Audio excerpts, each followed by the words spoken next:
मंगलाचरण करेंगे।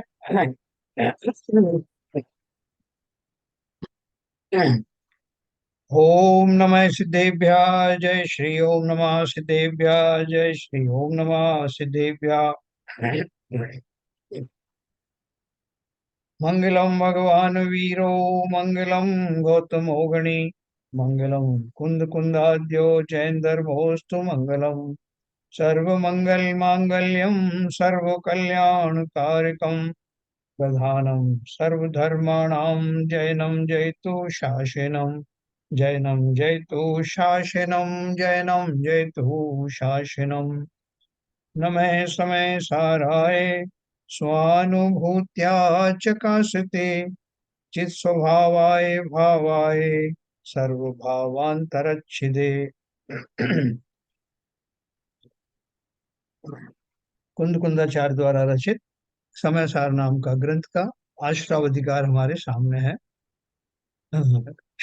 कल हमने इस अधिकार के माध्यम से इंट्रोडक्शन के रूप में इतना जाना था कि जो आश्रव रूपी महायोद्धा है, जो अपना गर्व से भरा हुआ है, जिसको ये मालूम है कि मुझे कोई हरा नहीं सकता, और अपनी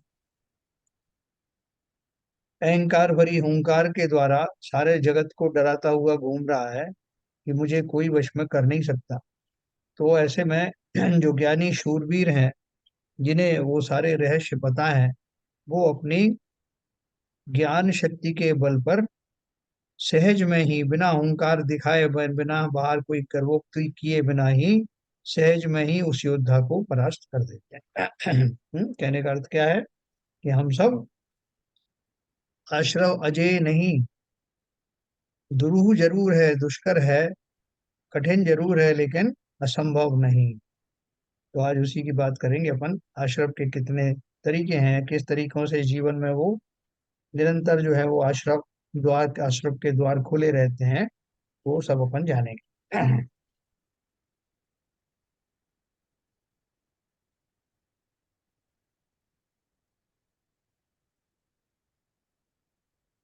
कल अपन ने ये पढ़ा था, मिथ्यात्व अविरति योग और कषाय चेतन अचेतन, यानी दोनों ही हैं। उद्गल वाली जो मिथ्यात्व विरति योग है वो सब अचेतन है, और जो जीव वाले हैं वो चेतन है। मिथ्यात्व अविरत योग और कषाय चेतन अचेतन, चित रूप जो है वे सभी चैतन्य के परिणाम हैं।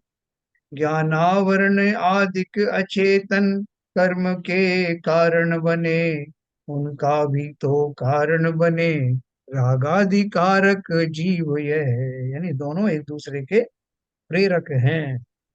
कारण कहने का अर्थ यहाँ प्रेरक हैं, यानी जीव के भावों का निमित्त पाकर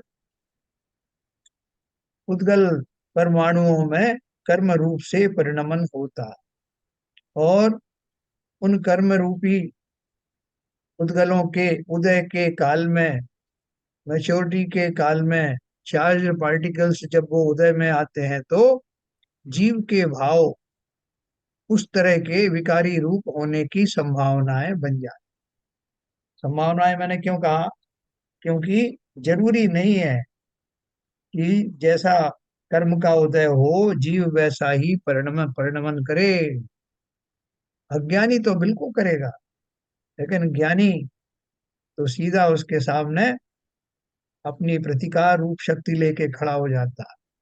उसको मालूम है, उसको ये भी मालूम है कि मेरे अंदर में पनपने वाले ये विकारी भाव अवश्य ही किसी ना किसी कर्म के उदय के फलस्वरूप हो रहा है। मुझे क्रोध आ रहा तो मेरी क्रोध कषाय जागृत हो रही है, और उसके पीछे क्रोधादि कषायों के जो परमाणु हैं, वो क्रोधादि कर्म के रूप में बदल करके उदय में आए हैं। बांधे तो मैंने थे, वो कभी उस उदय काल में वो आए, और उस समय मेरे भाव ऐसे हुए कि सामने वाले पर क्रोध करना आवश्यक है, क्योंकि सामने वाला गाली दे करके आ रहा है, मेरे प्रति जो है दुर्भावनापूर्ण बर्ताव कर रहा है, तो क्रोध क्यों ना है? हाँ? तो हम सभी जो मूल रूप से वर्तमान में अज्ञानी हैं, हम तो यही कहेंगे भाई साहब। अब वो हम कोई कायर थोड़ी है, सामने खड़ा हुआ चैलेंज कर रहा है, गाली दे रहा है, हम कैसे छोड़ देंगे उसको। तो हम उस चतुराई को, उस रहस्य को समझ नहीं पाते कि ये तो प्रकृति का भेजा हुआ एक दूत है।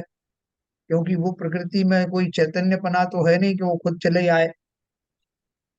तो वो जो व्यक्ति है, वो व्यक्ति आपको क्रोध आदि दिलाने का प्रसंग बनता है, लेकिन फिर भी बुद्धिमानी हमारे पास है। तो उन कहते हैं भाई साहब मैं क्या करूं, इसने मुझसे कहा था ऐसा करने के लिए। तो अपन तुरंत कहते हैं वो तुमने कुएं में कूदने को कहेगा तो कूद जाओगे क्या। भाई साहब ठीक ये इसी। भाई साहब ये दूध प्रकृति ने नहीं भेजा, ये हमने ही हमारा ही भेजा हुआ है। हमने ही उसको हाँ पूर्व हाँ कर्मों से बुलाया हाँ, है। प्रकृति नहीं बराबर। बुलाती है, हम इसके दोषी हैं। हाँ नहीं, वो जो भी पात्र बनता है, जो निमित्त बनता है, वो निमित्त जो है उन उन कर्मों का चुकारा कराने के लिए हमारे पास आया है ना। इस अपेक्षा से प्रकृति का द्वारा भेजा हुआ मैं कह रहा हूँ। क्योंकि वो सब भी निश्चित होता है कि किसके माध्यम से वो मेरा जो क्रोधादि कषाय है जो उदय में आ रहा है, उसका निमित्त कौन बनेगा। जब द्वारिका नगरी जली तो बोल दिया था, निमित्त भी बता दिए थे कौन कौन से निमित्त बनेंगे। दीपायन मुनि का नाम आया तो दीपायन मुनि घबरा करके वहां से प्रस्थान कर गए। लेकिन फिर भी जैसा बताया था, केवल ज्ञान में आया था कि निमित्त तो वही बनेंगे।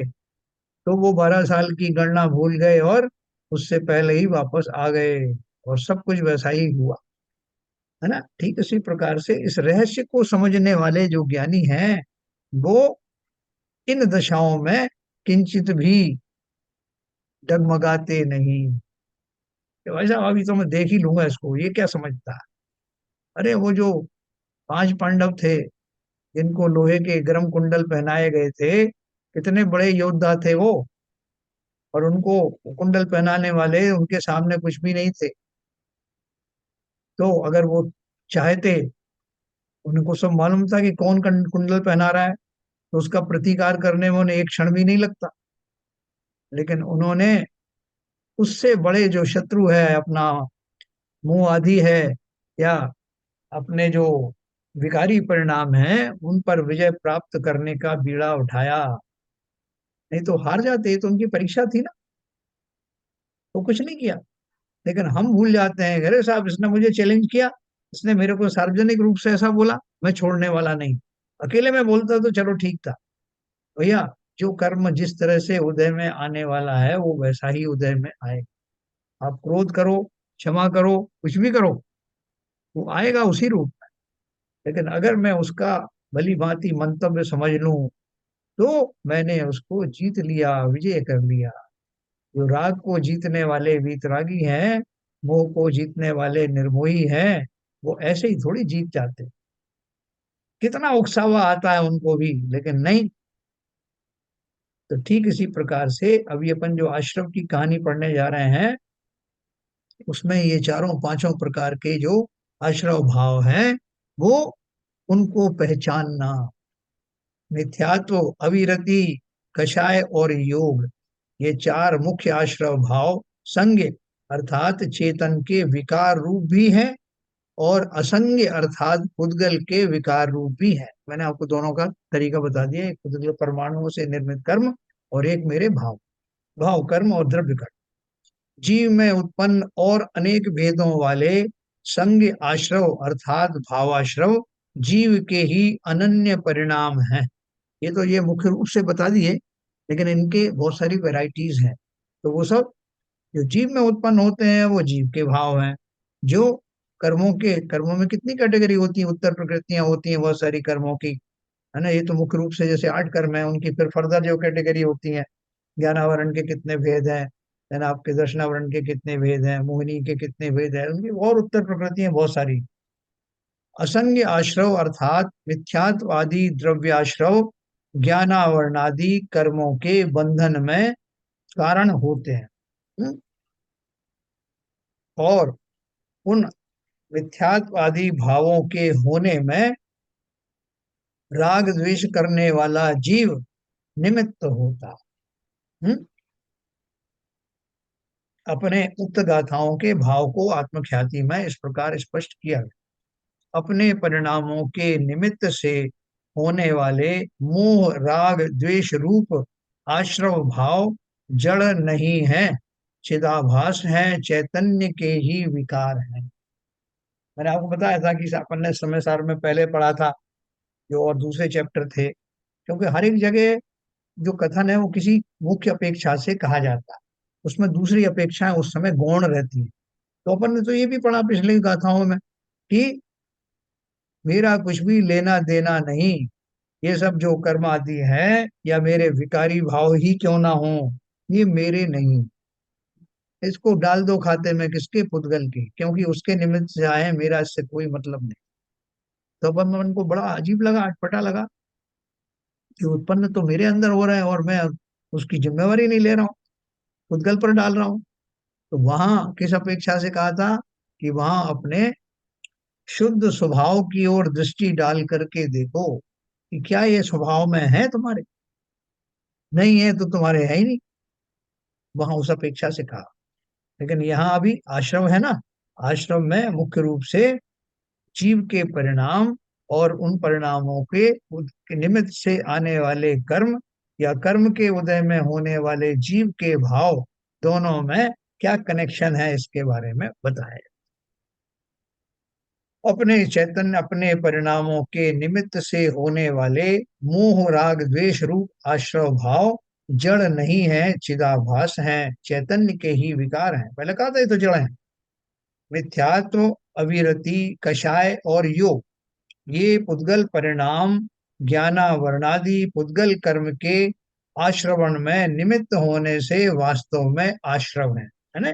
एक्चुअल आश्रव क्या है, ये जो आ रहे हैं, ठीक है, जो जो पुद्गल कर्म जो है उदय में आते हैं, उदय में आने से पहले मतलब जो वो आत्म प्रदेशों की ओर जो बढ़ते हैं हमारे भावों का निमित्त पा करके, तो वो जो आने वाली चीज वो फिजिकल एंटिटी है, वो कल्पना नहीं है, एक्चुअल है, वास्तव में आश्रव है। और उन मिथ्यात्वादी पुद्गल परिणामों के आश्रवण के निमित्तत्व के निमित्त राग द्वेष मोह है, जो कि अज्ञानमय आत्म परिणाम ही है। एक नौका में बैठा हुआ जा रहा था मैं, पिकनिक पे निकला था, तो नाव में एक छेद हो गया। तो छेद हो गया तो पानी उसमें से अंदर आने लगा। पानी अंदर आने लगा तो कोई मुझसे कहे कि आपको क्या प्रॉब्लम है, आ रहा है तो आने दो। अरे क्या बात कर रहे हो, मैं कैसे देख सकता हूँ पानी को आते हुए देख करके, ये नाव में भर जाएगा तो मुझे दिक्कत होगी। वो क्या दिक्कत होगी, पैर थोड़े गीले हो जाएंगे और तो क्या हो, कोई नाव थोड़ी डूबी जा रही, जरा सा एक छेद है। थोड़ी देर में दूसरा छेद हो गया, तीसरा छेद हो गया। अब तो मेरे हड़बड़ाहट की कोई सीमा नहीं रही। मेरा जो है वो उस जल से द्वेष भाव, अपने जीवन समाप्ति का सोच करके अपने राग परिणाम मोहादि परिणाम प्रबल हो गए। तो किसी ने कहा आप क्यों रागी द्वेषी हो रहे हो, जो पानी है आ रहा है वो आने दो। अरे कैसे आने दो, तो बोले आप कुछ कर भी तो नहीं पाओगे, आ रहा है तो आने दो। बोले नहीं, मैं कैसे नहीं कर सकता, मैं इनको रोक के रखूंगा। तो अभी रोकने की मुझे कोई प्रक्रिया समझ में नहीं आ रही, लेकिन धीरे धीरे करके मैंने ये तो संकल्प कर लिया कि इनको रोकना अविसंभावी है, बजाय हड़बड़ाने के और दुखी होने के, उससे तो ये रुकने वाला नहीं।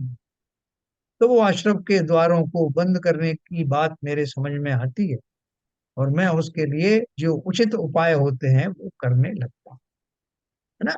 तो राग द्वेष आदि वास्तव में वो आश्रम डायरेक्ट आश्रम नहीं, डायरेक्ट आश्रम तो कर्मों का हो रहा है, लेकिन उसके निमित्त से होने वाले मेरे जो भाव हैं उनको भावाश्रम कहा जाता है ना।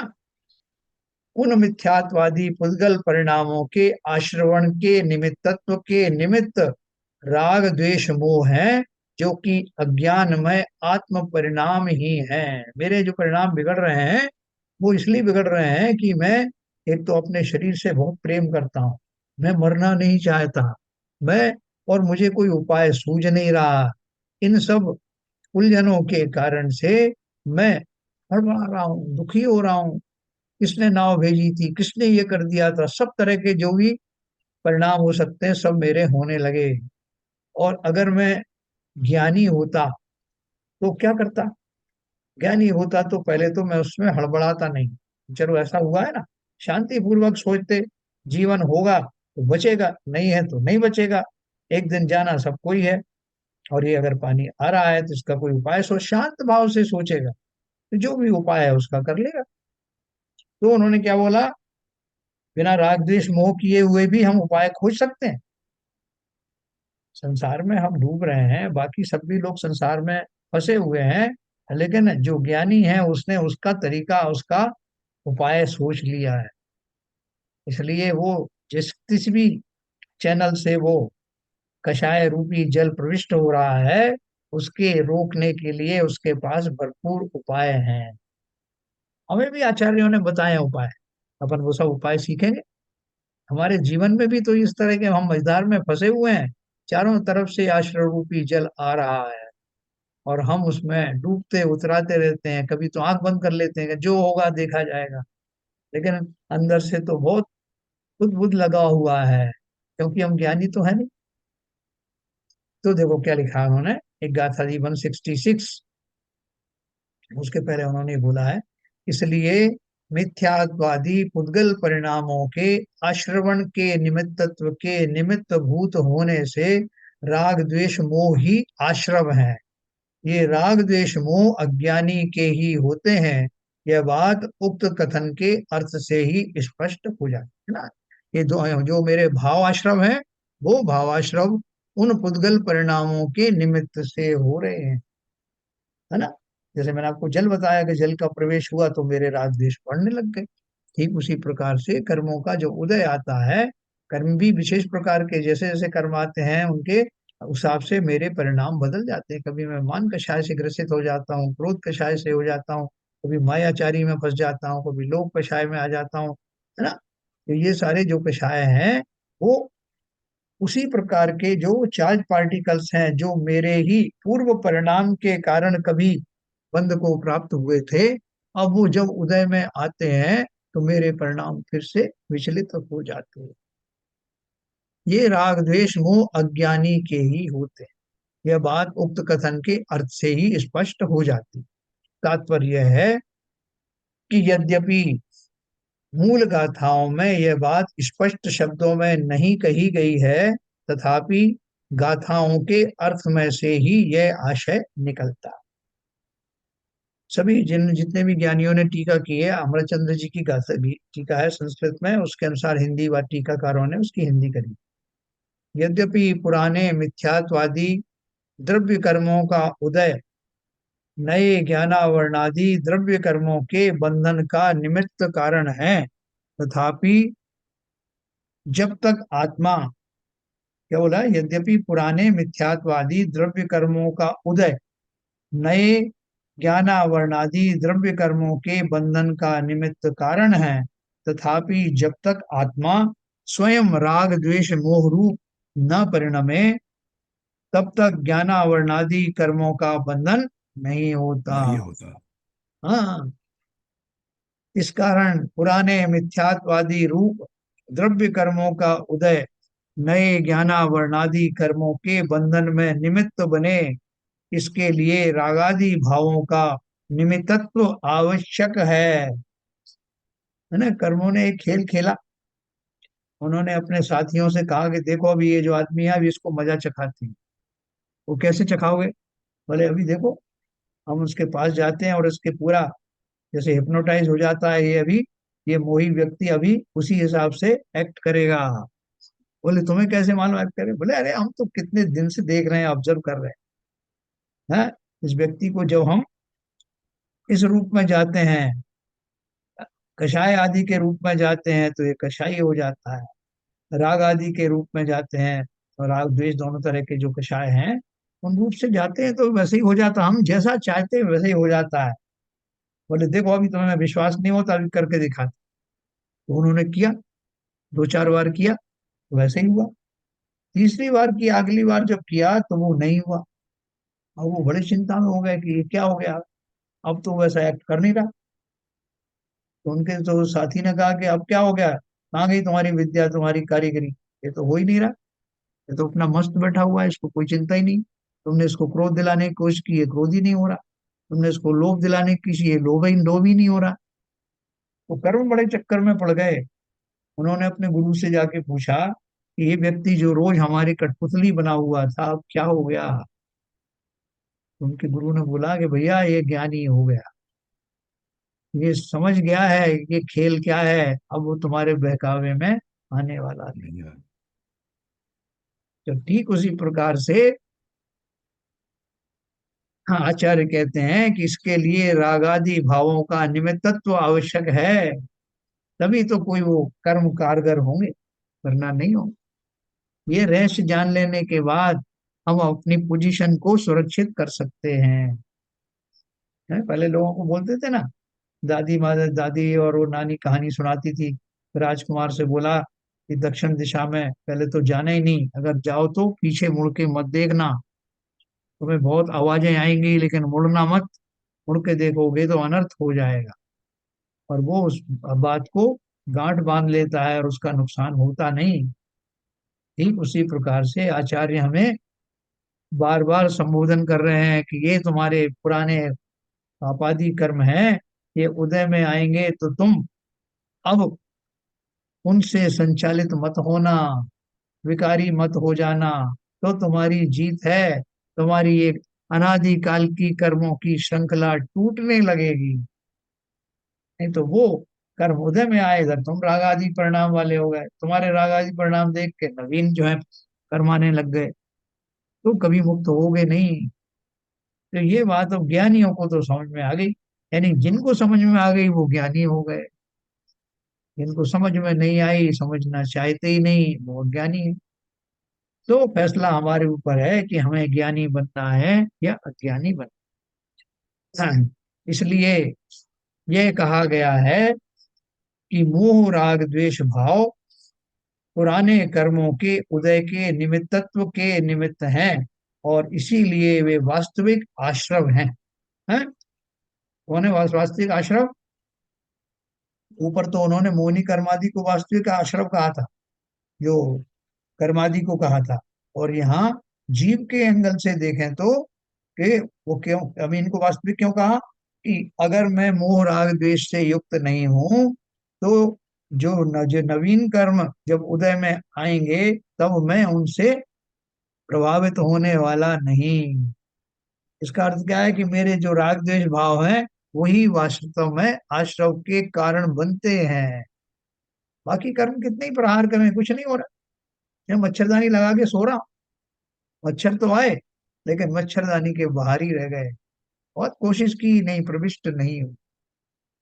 तो ठीक उसी प्रकार से, इस प्रकार यहाँ पुराने द्रव्य मिथ्यात्वादि के उदय और राग द्वेष मोहरूप भाव मिथ्यात्वादि को वास्तविक आश्रवपना सिद्ध किया गया है। यानी बहुत सिंपल थ्योरी है, ये अपन कई बार पढ़ चुके हैं।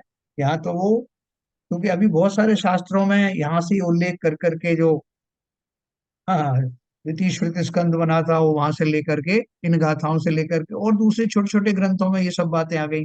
अपन को ही लगता है कि ये तो हमने पहले से पढ़ी है, बिल्कुल पढ़ी है। तो ये लेकिन ओरिजिन बड़े बड़े ग्रंथों से है ना। तो ये हमको समझ में पहले भी आ गया था, अब और अच्छे से आना चाहिए। यद्यपि कर्मों के नवीन बंध में पुराने द्रव्य मिथ्यात्वादी कर्मों का उदय निमित्त कारण है, तथापि आत्मा में उत्पन्न होने वाले मोह राग द्वेष भावों के बिना नवीन कर्मों का बंध नहीं होता। इसलिए आत्मा का अहित करने वाले असली आश्रव भाव तो मोह राग द्वेष रूप आत्मा के विकारी भाव ही हैं। हाँ? वो जो अ, एक लड़का जो है, वो मैंने बताया था पहले आपको, पहले जो नौटंकी होती थी, नाटक होती थी, उसमें स्त्रियों का रोल जो है वो पुरुष ही करते थे या बालक करते थे। तो एक बालक को कोई एक गाना सिखाया गया जो श्रृंगार रस से भरा हुआ था। वो उस गाने को गा रहा, तो गाने को गाते में उसको सुन करके बहुत सारे जो विकारी पुरुष थे, वो विकार से युक्त हो गए। बहुत सारे थे, उनको उसमें कोई आनंद ही नहीं आया, उन्होंने उसमें कोई रस नहीं लिया।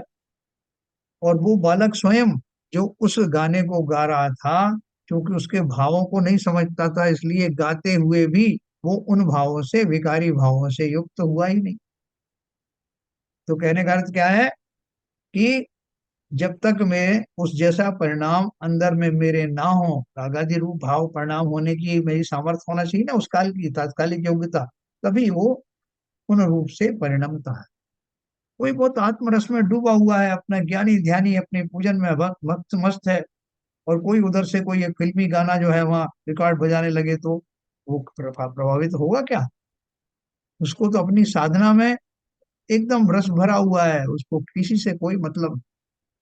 तो ठीक इसी प्रकार से उन्होंने बहुत अच्छे से समझाया कि आत्मा में होने वाले राग मोह राग देश भावों के बिना नवीन कर्मों का बंध नहीं होता। इसलिए आत्मा का अहित करने वाले असली आश्रव भाव तो मोह राग द्वेष रूप आत्मा के विकारी भाव ही हैं। हम्म। तो ये सबको ये बात समझ में आई, कन्विंस है सब लोग? बोलो ललित जी बताओ, नहीं हो तो फिर कहें आचार्य जी से पूछें फिर दोबारा। तो है एक्चुअली राग द्वेष तो है, असली जड़ वही है ना। तो अब उनको कहाँ फेंके आए यार, वो तो है। राग द्वेष हमने मान भी लिया कि वो जड़ है, तो क्या करें उनका? समता भाव रहे। जब ये मतलब राग द्वेष करने से जब सुख की प्राप्ति तो होगी नहीं, हाँ। तो राग द्वेष क्यों करें? तो राग द्वेष करने से लग रहा है कि सुख की प्राप्ति हो रही है, तो करते रहो। हाँ। फिर राग द्वेष करेंगे तो सुख की प्राप्ति अगर होगी तो क्षणिक लगेगी, वो तो सुखाभास हो सकता है हो, हाँ। पर वो तो उगता नहीं एक्चुअली। तो अगर मान लीजिए हम को ये एहसास हो जाता है कि राग द्वेष का सुख का कारण नहीं है, ये हमें दुखी देने वाले हैं, तो उससे उससे कैसे बचेगा आदमी? समता और रखे, राग द्वेष नहीं करे, समता और रखे। कोई भी वैसी परिस्थिति आए जो कि प्रतिकूल परिस्थिति है, समता भाव रखे, उसको समता भाव रखे, उस टाइम को निकाल जाए।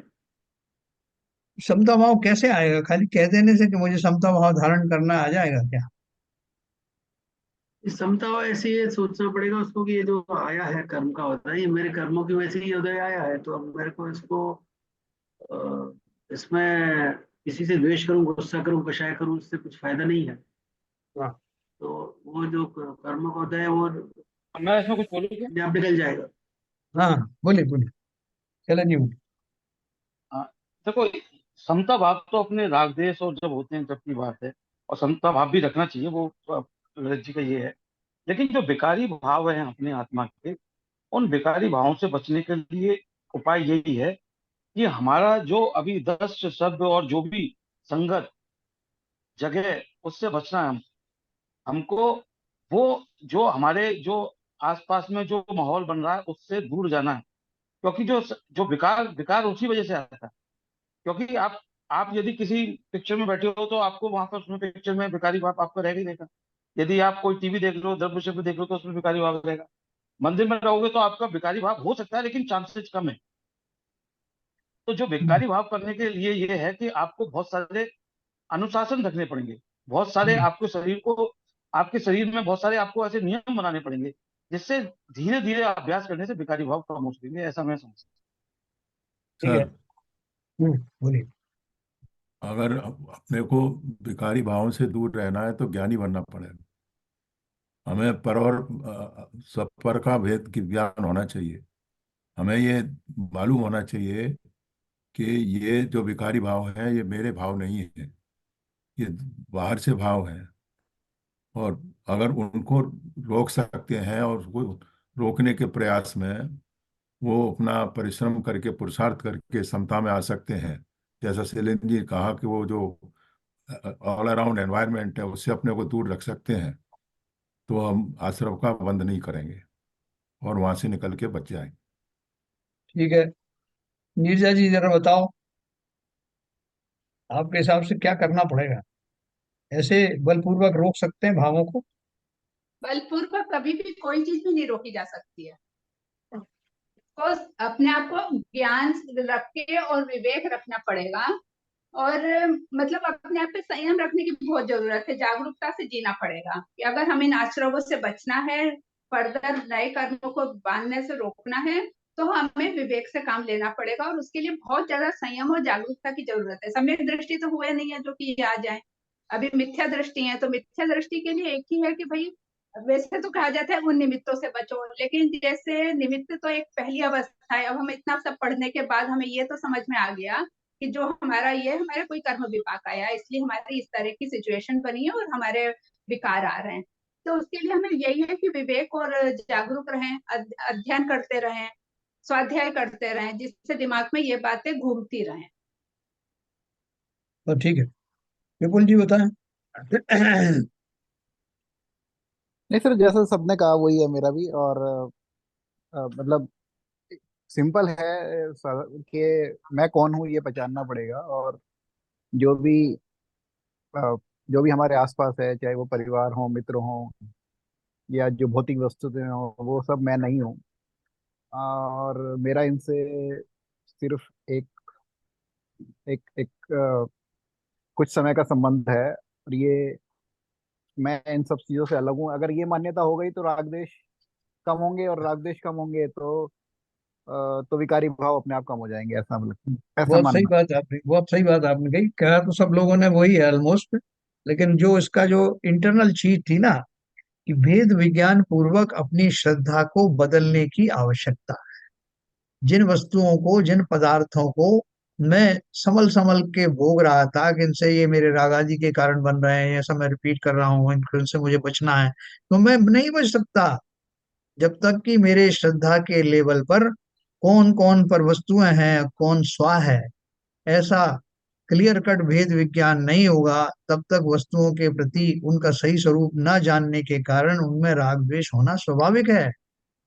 लेकिन जब मुझे मालूम पड़ जाएगा अपना स्वरूप, जो किसी से लगा हुआ नहीं है, किसी से जुड़ने की आवश्यकता नहीं है, उसके बिना ही मैं संपूर्ण हूँ, पूर्ण हूँ, मैं हूँ अपने में स्वयं पूर्ण, पर की मुझ में कुछ गंध नहीं, मैं अरस अरूपी अस्पर्शी, पर से कुछ भी संबंध नहीं। ऐसा डंके की चोट पर जब मुझे विश्वास हो जाएगा, आप सबने सही कहा कि इस विश्वास को लाने के लिए हम स्वाध्याय भी करेंगे, निरंतर वेद विज्ञान करेंगे, और अपने आचरण भी ठीक रखेंगे, संयमित रखेंगे, कि जहाँ इस तरह का वातावरण होगा, कंजीनियल वातावरण होगा, वहीं हम ऐसी सोहबत में रहेंगे, निरंतर स्वाध्याय आदि करेंगे, और मात्र ऊपर ऊपर की क्रियाएं नहीं, बल्कि अंदर से मैं शुद्ध बनने की प्रक्रिया चालू करूंगा। तब ये वास्तव में मेरे राग द्वेष आदि ये बाहर की वस्तुएं नहीं है जिन्हें बलपूर्वक रोका जा सके। मुझे मेन मेरा क्या होना चाहिए, कि यहाँ कहते हैं कि सम्यक दर्शन के साथ ही धर्म का प्रारंभ होता है। उसका मतलब ही ये है कि जिस समय मैं अपना स्वरूप तो जानूं, अपना स्वरूप जानते ही और पर के स्वरूप से अपनी भिन्नता जानते ही संसार के प्रति समस्त आकर्षण समाप्त होने लगता है। और यहाँ मैं आकर्षण बोलना समाप्त। चाहती हूँ थोड़ा।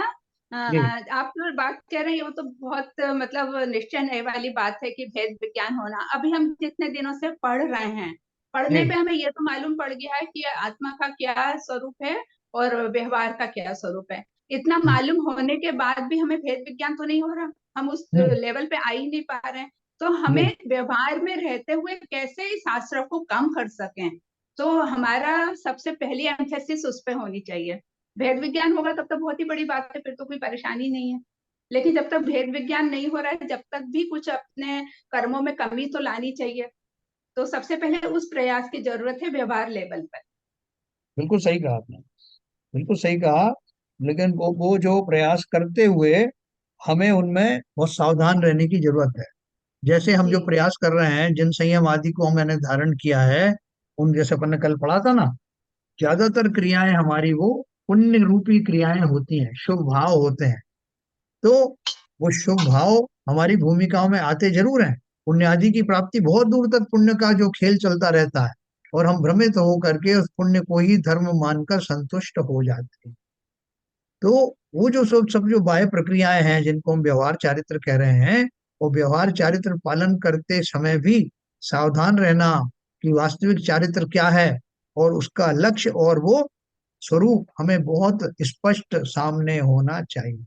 नहीं तो हम फंस सर जाएंगे, आपसे निकलेंगे सर पुण्य में फंस जाएंगे। सर हाँ, एक सेकंड, एक सेकंड। हाँ, बताइए। क्या नाम है नीरजा जी। जी, वही हाँ मैं कह रही थी अपने को। अभी तो हमारे ये सब जानने के बाद भी हम नहीं कर पाए, तो हमें व्यवहार लेवल पे बहुत जागरूक होने की जरूरत है, प्रयास में हाँ, रहने की। वो करते रहिए, लेकिन व्यवहार में सावधान विशेष होने की जरूरत है। जी उन्होंने यही कहा जी। ना कि पाप को तो पाप सब लोग मानते हैं, लेकिन पुण्य हम्म। भी मुक्ति के पुण्य को लिए भी पाप पाप जैसा है। महायुतियों के लिए भी काटना हाँ, पड़ेगा। यस। जी ये नहीं जी मानेंगे तो हम व्यवहार में उलझ के रह जाएंगे, इससे बहुत जी सारे लोग उलझे हुए हैं। जी तो जी। मानना जरूर, वो करना भी है, लेकिन मानना है कि असली क्या है। ठीक है, हाँ जी बोलिए शिविजन सर। मैं ये कह रहा था, नीरजा जी का बेसिक जो क्वेश्चन है वो ये है कि जब तक हम क्या कहते हैं, क्या उसमें स्वपर का भेद विज्ञान नहीं होगा, तब तक क्या हम आश्रम को बंद कर सकते हैं क्या? शुभ भाव रख के और उसका प्रयास करके और उसका पुरुषार्थ करके क्या वो आश्रम का बंद कर सकते हैं जब तक वेद विज्ञान नहीं हो? टू द पॉइंट क्वेश्चन ये है, इसके बारे में आप विवेचन कीजिए। नहीं, क्वेश्चन नहीं था, वो तो उनका एक बता ही नहीं नहीं, रही ये थी, मेरा जो क्वेश्चन वो है, ये समझी मेरा है। क्वेश्चन है, हाँ, तो यही ये तो मेरा बताया ना मैंने क्वेश्चन। आपको। मैंने यही बताया आपको कि ये जो आश्रमों का जो खेल है, उस खेल में हम अगर कोई ये सोच ले कि शुभ क्रियाओं के द्वारा, देखो अशुभ तो अशुभ है, अशुभ को सब अशुभ मानते ही हैं, लेकिन कहाँ जी। हम चले जाते हैं कि जैसे हमने बिना वेद विज्ञान के, बिना उपयुक्त वैराग्य के, वैराग्य कब होगा? जब अपने स्वरूप के प्रति मेरा हमारी क्लैरिटी बढ़ती चली जाती है। संसार में मैं अकेला आया हूँ, कुछ साथ जाने वाला नहीं, और ये सारी परवस्तुएं मुझे संसार में रुलाने वाली ही हैं। ऐसी 12 भावनाएं, 16 करण भावनाएं, ये सारे का चिंतन निरंतर चलता रहे, तब पुण्य आदि कमाने का मेरा भाव ना हो करके मैं वास्तव में अपनी श्रद्धा को सम्यक बनाने में लगा हुआ। उस प्रोसेस में बहुत सारे नियम संयम भी साधन साधक होते हैं, लेकिन यहाँ क्या है, थोड़ा भ्रमित हो जाता है जीव कि उन नियम संयम को ही अपना लक्ष्य मान करके उन्हीं को धर्म मान लेता है। फिर स्वरूप में जाने की, स्वरूप की क्लैरिटी होने की, वीतरागता होने की जो आशाएं हैं, उम्मीदें हैं, वो धूमिल होने लगती। इसलिए बहुत पुण्य बढ़िया। रूप से, पुण्य रूपी आश्रम से विशेष सावधान रहने की आवश्यकता है। सावधान रहने का अर्थ क्या है कि आपको होंगी तो बहुत सारी शुभ क्रियाएं ही होंगी। अभी हमारे जो गुणस्थान ही ऐसा है, इसमें मोस्टली अशुभ ही अशुभ, लेकिन शुभ के बीच में भी ऐसे बहुत सारे जो हमारे मुकाम हैं, जो हमें शुद्ध भाव की ओर ले जाएंगे। कि मैं क्लियर हूं कि जो कुछ मेरे साथ जो पुण्यादि की घटनाएं हो रही हैं, ये मेरा स्वरूप नहीं है, ये तो अशुभ से बचने की एक स्टेप है, लेकिन मुझे यहाँ रुकना नहीं। ऐसा भाव अगर सतर्कता पूर्वक रखेंगे तो वो पुण्य भी आपका सातिशय पुण्य बनेगा, जो आपको मोक्ष मार्ग में सहायक होने वाली वस्तुओं का देने वाला हो। ठीक है सर, कोई और डाउट रह गया किसी का तो बताएं। चलो आगे चलते हैं।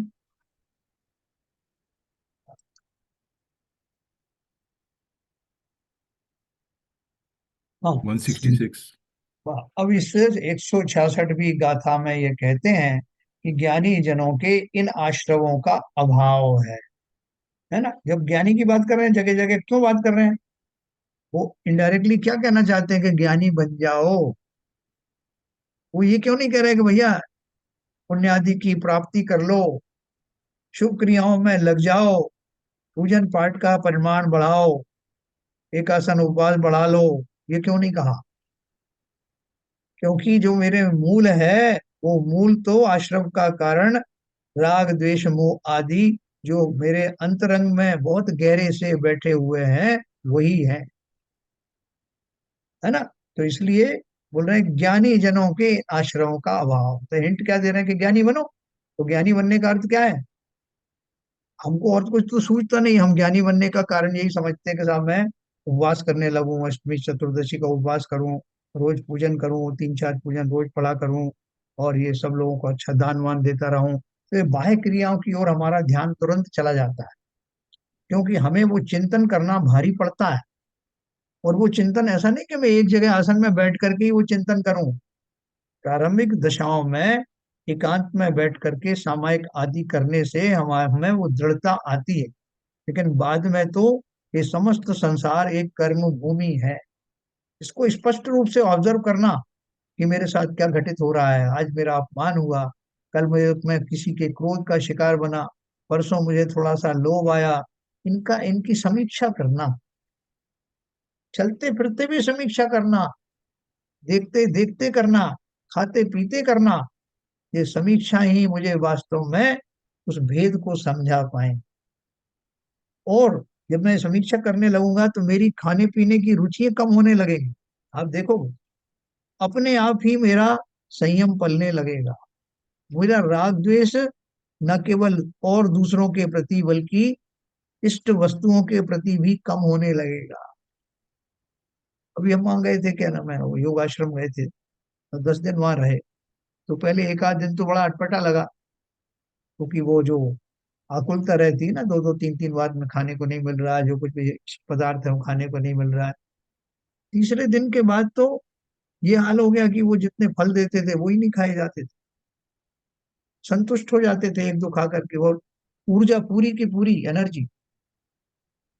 तो ठीक उसी प्रकार से जब जीव ज्ञानी बनने की दिशा में प्रयासरत होता है, चलते फिरते उठते बैठते, उसका चिंतन, जो कुछ सामने घटित होता है उसको एनालाइज कर पाता है कि देखो सही कहा है ऐसा। कोई किसी के साथ कुछ गया कि आज तक? कितने लोग मेरे सामने चले गए देखते देखते, कितने लोगों ने अपनी बीमारी का उपचार किया, लेकिन लेकिन जब समय आया तो जाते बने।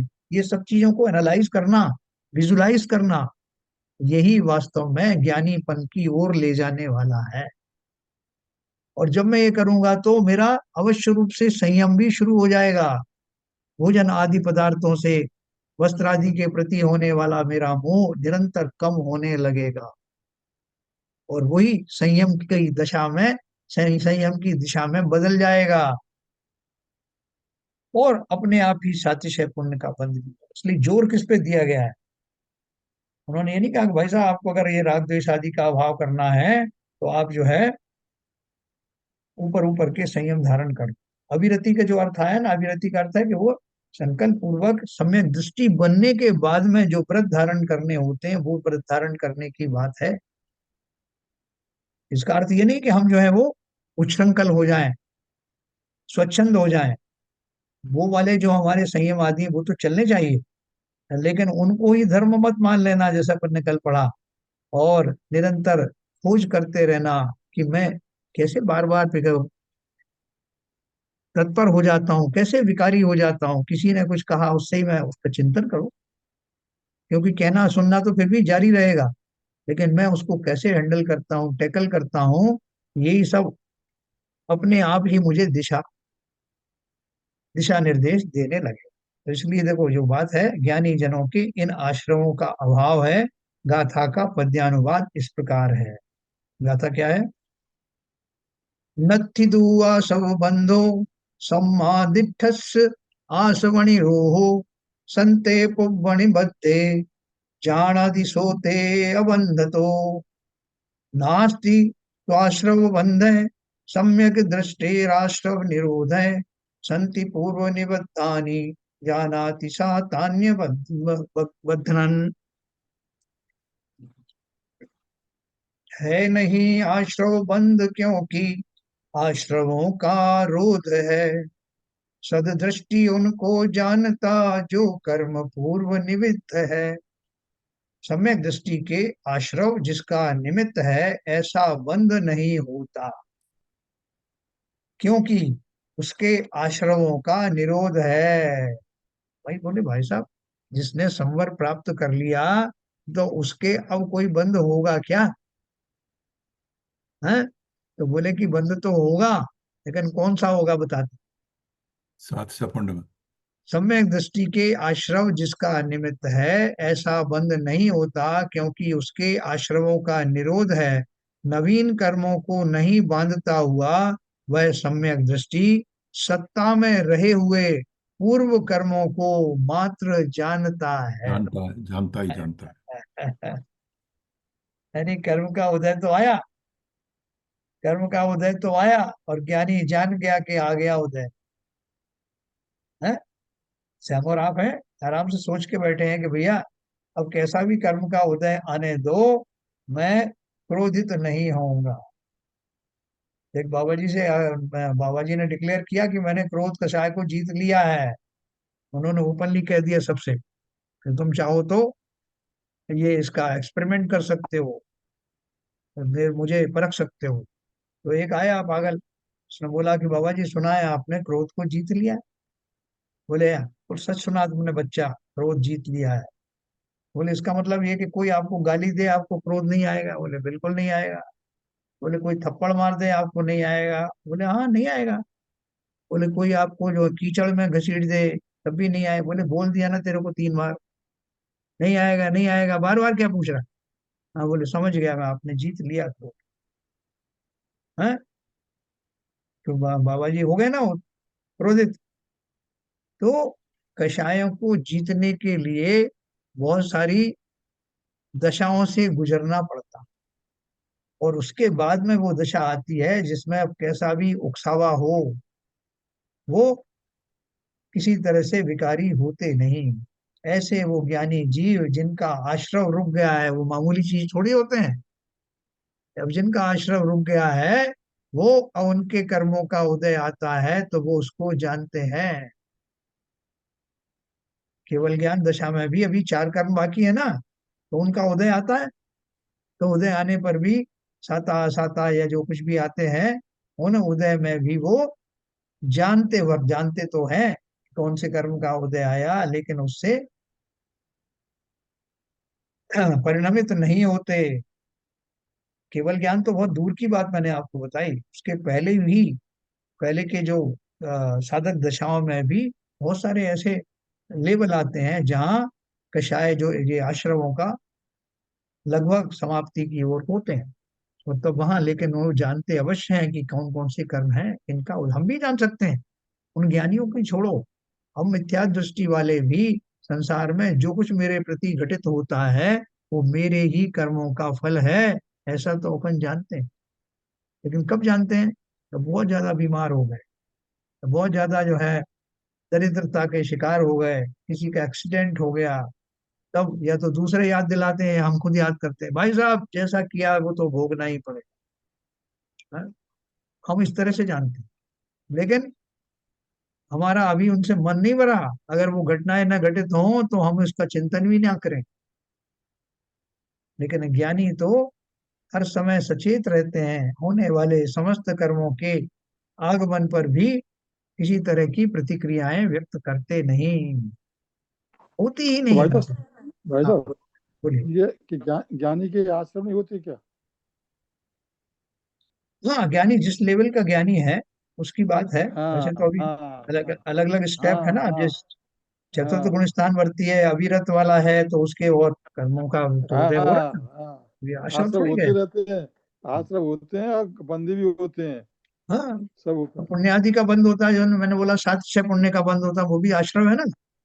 हाँ, वो भी आश्रम है। तो तो आश्रम निरोध साधक उनके लिए कहा है, उन ज्ञानियों के लिए कहा है जो बहुत, आश्रम निरोध तो वहाँ 13 और 14 गुण स्थान हाँ में होता है। अंतिम गुण स्थानों में जो पहुंच चुके हैं उनकी बात हाँ, करें। जो जो केवल ज्ञान जिनको हो गया है, वो उनका उनका आश्रम निरोध में, उनके अगर वो कर्म तो है, लेकिन अभी वो कर्म से आश्रम नहीं हो रहा उनको। और खास तौर से वो जो घातीय कर्म है ना, घातीय कर्मों हाँ, के का न होना, जैसे केवल ज्ञानी है उनको मैंने आपको बताया अभी उनके 4 कर्म बाकी है, उनका उदय आदि होता रहता है। जो तो अघातीय यहाँ कर्म सब है, यहाँ पे लिखा है ना हाँ इसमें, आश्रम निरोध रखा है ना इसमें। हाँ, तो उनके लिए तो मुख्य वो, रूप से है। हाँ, वो मतलब यहाँ पे ये डिफरेंस करना पड़ेगा। हाँ, तो देखो लिखा हुआ है उन्होंने कैसा लिखा है, सम्यक दृष्टि के आश्रव जिसका निमित्त है ऐसा बंध नहीं होता, क्योंकि उसके आश्रवों का निरोध है। नवीन हम्म। कर्मों को नहीं बांधता हुआ वह सम्यक दृष्टि सत्ता में रहे हुए पूर्व कर्मों को मात्र जानता है। वो जानता है तो इसलिए उनकी निर्जराएं होती रहती है, निर्जरा करता रहता है। निर्जरा किसे कहते हैं? निर्जरा वाले अध्याय में अपन पढ़ेंगे कि मैंने वानई वाले आगामी कर्मों को तो रोक दिया, लेकिन सत्ता में जो पड़े हैं उनका क्या करूं? नाव में पानी घुस रहा था तो छेद तो बंद कर दिए, लेकिन जो पानी भर गया है उसका क्या करूं? उसको निकालना, निष्कासित करना, वाष्पीकरण करना, वही तो निर्जरा है ना। तो देखो इसमें जोर किस बात के लिए दिया है? ज्ञानी के लिए जोर दिया है हर तरह से, है ना। तो इसलिए ज्ञानी बनना बहुत आवश्यक है। यहाँ सिर्फ संयमी बनना नहीं कहा, क्योंकि संयम तो अपने आप आएगा, वो चारित्रिक दशा में आएगा। पहले तो मेरा जो मिथ्यात्व है, जो दर्शन मोहिनी है, उससे निवृत्त हो जाऊं, फिर चारित्र मोहिनी की बारी आएगी। ठीक है ना। तो क्या बताया उन्होंने, ये गाथा हमने पढ़ी।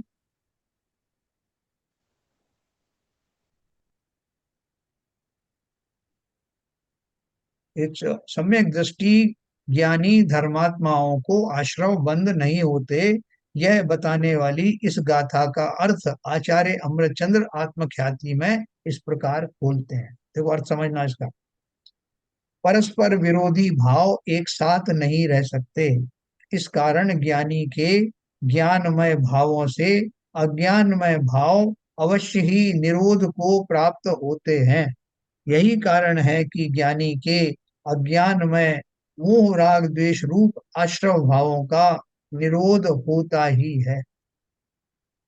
तो भाई साहब, ये जो अंधकार आ गया है, इसका क्या करें? बोले सूरज को बुलाया है अभी। बोले सूरज क्या कर लेगा साहब, मेरे अंधकार का निवारण तो करो। बोले सूरज को बुलाया है, आप समझो तो बात को। बोले आप नहीं मानते तो बुला लो। सूरज के आते ही अंधेरा गायब हो गया। तो जो ज्ञानी है वो जानते हैं कि किसका प्रतिकार क्या है। ने बोला सम्यक दृष्टि ज्ञानी धर्मात्माओं को आश्रव बंद नहीं होते, परस्पर विरोधी भाव एक साथ नहीं रह सकते, इस कारण ज्ञानी के ज्ञानमय भावों से अज्ञानमय भाव अवश्य ही निरोध को प्राप्त होते। यही कारण है कि ज्ञानी के अज्ञानमय मोह राग द्वेष रूप आश्रव भावों का निरोध होता ही है। ज्ञान की ज्ञान रूपी सूर्य उनके जिनके पास है, वह वहां मिथ्यात्व मोह राग द्वेष वाला अंधकार कैसे रह सकता है। इसलिए इसीलिए ज्ञानी आश्रव जिनका निमित्त है, ऐसे ज्ञानावरणादि पुद्गल कर्मों को नहीं बांधता, सदा ही अकृतृत्व स्वभावी एवं स्वयं ज्ञान स्वभावी होने से नवीन कर्मों को न बांधता हुआ सत्ता में विद्यमान पूर्वबद्ध कर्मों को मात्र जानता ही है ना। दो लाइन में आपको और पढ़ूंगा।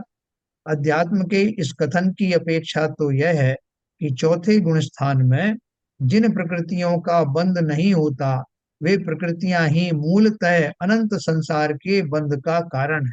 देखो उसकी बारीकी समझा रहे हैं।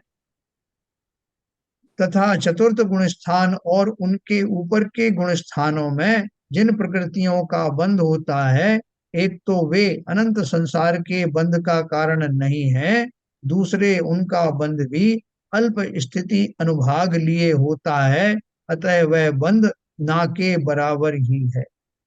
अपन ने वो योग परिचय पढ़ा था उज्ज्वला शाह का, है ना। तो उसमें क्या पढ़ा था अपन ने कि अलग अलग गुण स्थानों में बहुत सारी जो कर्म है उनका जो बंध होना रुक जाता है ना। तो बंध रुक जाता है तो सब आता है, पहले उस गुण स्थान में कौन कौन सी प्रकृतियों का बंध होना रुक जाता है, अगले गुण स्थान में कौन कौन सी प्रकृतियों का बंध होना रुक जाता है, इस अपन ने पढ़ा था। तो पहले ही जब चतुर्थ गुण स्थान में जब जीव आता है, तो अनंतानुबंधी कषाय चली जाती हैं, दर्शन मोहिनी चला गया, तो अनंत संसार का बंध होना समाप्त हो गया। फिर जो कुछ बची प्रकृतियां हैं वो तो ऐसी ही है। उसके लिए इसलिए उन्होंने, चूंकि मेजर चीज चली गई, उसका आश्रय लेकर के ये बात कही उन्होंने। और वो ये भी बोला कि ऊपर के जो गुण स्थान है, उन गुण स्थान में जो बंद होता है वो चूंकि अनंतानुबंधी नहीं है, इसलिए संसार बंद का कारण नहीं है। दूसरा, वो बंद बहुत अल्प स्थिति वाला होता है। जैसे अपने 13वें गुण स्थान में भी बताते हैं ना कि उनका जो सातावेदनी आदि जो उदय में आता है, तो वो कैसे आता है, जैसे दीवार के ऊपर रेत फेंकी और तुरंत वो नीचे आ जाती है, ऐसी उसकी स्थिति होती। तो इस तरह से उन्होंने बोला, इसी अपेक्षा को ध्यान में रखकर यहाँ अध्यात्म में यह कहा गया है कि ज्ञानी को बंध नहीं होता। इस गाथा में समागत विशेष ध्यान देने योग्य बात तो यह है कि ज्ञानी के मिथ्यात्व और उसके साथ रहने वाले राग आदि तो है ही नहीं, अतः उनका कर्ता धर्ता होने का तो सवाल ही नहीं। किंतु चारित्र मोह संबंधी जो भी रागादि भाव भूमिका अनुसार विद्यमान है, ज्ञानी आत्मा उनका भी कर्ता धर्ता नहीं, उनका तो वह सहज ज्ञाता दृष्टा मात्र है ना। ये अपन इसकी व्याख्या कल करेंगे। ज्ञानी को आश्रव बंध नहीं होता, इस कथन का तात्पर्य यही है कि ज्ञानी जिस भूमिका में हो, जिस गुण स्थान में हो, उस गुण स्थान तक जिन प्रकृतियों की बंध विच्छित्ति हो चुकी हो, ज्ञानी को उन प्रकृतियों का आश्रव बंध नहीं होता। यही अभिप्राय तर्क संगत है, शास्त्र सम्मत है और अनुभव सिद्ध भी है। देखो जब अपन ये पंच परमागम पढ़ चुकेंगे, तब मैं आपको ये गुम्मटसार आदि ग्रंथ की थोड़ा प्रयास करूंगा। उनमें ये प्रकृतियां कैसे बंद होती हैं, कैसे अलग अलग गुण स्थानों में कौन कौन से कर्म बंधना बंद हो जाते हैं, कैसे जो है वो चारों कषाय जो कन्वर्ट होकर के अंत में लोक कषाय में कन्वर्ट होती है, फिर लोक कषाय फिर कैसे जाती है, ये पूरा मैकेनिज्म है। तो वो मैकेनिज्म भी अपने आप में इंटरेस्टिंग है। लेकिन अपन को वो सब जो है वो होता तो है, लेकिन यहाँ हमारा इंटरेस्ट क्या है कि मैं उन सब से मुक्त हो सकता हूँ, हो ही जाता हूँ, हो ही जाऊंगा, है ना। तो इसलिए कल अपन इसको थोड़ा सा और आगे पढ़ेंगे, डिस्कस करेंगे कि ज्ञानियों की दशा क्या होती है, ज्ञानियों को क्या क्या लाभ है, इसलिए ज्ञानी बनना क्यों हितकारी है। इस आगामी गाथा 167 में ये कल ये कहेंगे कि वास्तविक आश्रय तो मोह राग द्वेष ही है, जो अपन अभी पढ़ा उसकी और व्याख्या करें। महाराज इससे मतलब ये हुआ है, वो सिद्धांत तो वो बता दिया उन्होंने, हाँ सिद्धांत तो बता दिया, जी। पर्यंतक लगा दिए इस बीच बाद में। क्या लगा दिए? पर्यंतक मतलब कहने का कि सिद्धांत तो यही है, हाँ ज्ञानियों के आश्रय का विरोध होता है, लेकिन हाँ ये साथ में ये है कि ये ऐसा नहीं है विरोध होता ही होता है हाँ कि जितनी प्रकृतियों को वो हो जाता है जैसे चौथे गुण स्थान में हो जाता है ना, उसके बाद वो हाँ रह जाती है अप्रत्याख्यान प्रत्याख्यान और वो संचरण वगैरह रह जाते हैं, तो इस तरीके उसी हिसाब से आगे चलता है। वही है। जैसे इसमें एक और आता है ना, अपन बोलते हैं कि ज्ञानी को कि भोग आदि भी ज्ञानी के निर्जरा के कारण होते हैं। ये हाँ सेंटेंस सुन के आदमी बहुत परेशान हो जाता है, कैसे कैसे ज्ञानियों के साथ इतना भेदभाव हो रहा है। ज्ञानी कुछ भी कर ले साहब उसके बंद नहीं हो रहा है, और हम कुछ भी कर रहे हैं हमारा बंद हो जाता हाँ है। तो वो उसमें उन्होंने देखो भोग आदि भी निर्जरा के कारण है, बोले ये तो बहुत ही ऑब्जेक्शनेबल है कि वो भोग भी कर हम्म रहे हैं और निर्जराएं भी हो रही। तो फिर उन्होंने हाँ समझाया कि भोगादि के काल में भी वो उनमें मदोन्मत्त नहीं होते, वो नहीं ग्रंथता होते, ऐसे उनके बिल्कुल सही आती नहीं बिल्कुल है। सही कह रहे हैं। हाँ, उस उसको काल में मैं उनके पर्यंतक इधर लगे ना जो हाँ जो वो बड़े बड़े नियम कानून होते हैं उनमें पर्यंतक विधि सब्जेक्ट उसके हाँ साथ में सब्जेक्ट होता टू है। कंडीशन हाँ अप्लाई। हाँ कंडीशन अप्लाई। बहुत बढ़िया लगा, सही बात। हाँ तो कल अपन इसको और जानेंगे। देखो हमारा बहुत सौभाग्य है जो ऐसा सिद्धांत जो साधारणतः लोगों की समझ में नहीं आता, लेकिन देखो हम सबका जो कलेक्टिव एफर्ट है उसके कारण से हमें ये बात जो है सहज में समझ में आ रही कि नहीं भाई? क्या पदमचंद जी, ये कुछ समझ में अपने आ रहा है धीरे धीरे? थोड़ा ओपन करिए आपका जो म्यूट है। आपकी मेहनत है तो सर। हाँ अनम्यूट करिए पदमचंद जी। आ रही है। हाँ धीरे धीरे करके ये सिद्धांत हमको समझ में आ रहा है, और आप ताज्जुब करेंगे कि जैसे जैसे ये समय सार जो है समाप्ति की ओर अग्रसर होगा, हमको लग रहा है पता नहीं क्यों मेरे ये समझ में आ गया। ये होगा, ये चमत्कार जैसा होगा। अपन कहते हैं जैसे कि मैंने कुछ एक गोली खाई अभी, बोले मेरा डाइजेशन बड़ा खराब था साहब, पता नहीं कैसे ही अचानक से ठीक हो गया। ये ऐसा ही है। तो ये समय सार रूपी जो हाजमोला है, ये हमको उन सब विकारों से मुक्त करेगा और सब हमारा डाइजेस्ट होगा। ठीक है सर, चलिए जिनवाणी स्तुति करेंगे ललित जी।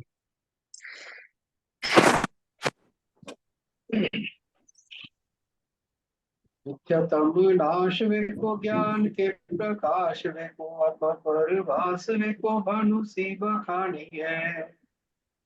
द्रव्य जान में को बंध विधि भान में को स्वप्न छान में को परम प्रमाणी है। अनुभव बताए वे को जीव के जताए वे को काहू न सताए वे को भवे और हानि है। जहाँ तहाँ तार वे को पार के उतार वे को तार वे को यही जिन वाणी है। हे जिनवाणी भारती तो जो खुदन रहे जो तेरी शरण गए सो पावे सुख चैन। या वाणी के ज्ञान से सूझे मुखालो तो वाणी मस्तक धरो सदा देते हैं दो सदा देते हैं दो। जिनवाणी माता माता की जय। जय।